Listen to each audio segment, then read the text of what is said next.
ډیر داسې مسلمانان اوس هم شته چې هغه منی، ودی او مذی نه سره پیژني. تاسې چې د انسان نه دا درې قسمه اوبه وځي چې یو ته منی وایي. منی هغه اوبه دي چې دا په شهوت باندې د انسان نه وځي.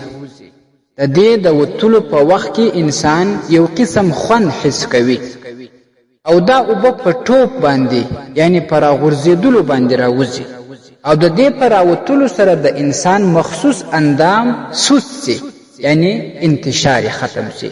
نو دې ته وایي منی چې په دې سره غسل واجبېږي.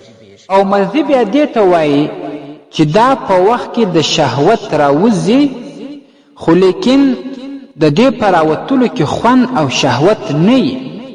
او دا شان د دې مذی پر راوتلو کې دا راغورځېدل یا په ټوپ راوتل دا هم نه. او کله کله د انسان نه دا مذی ووځي هغه بیخي د دې په راوتو باندې پوه لا نه سي. نو دغه مذی په وخت کې د شهوت راوځي په دې باندې بیا غسل نه واجبېږي.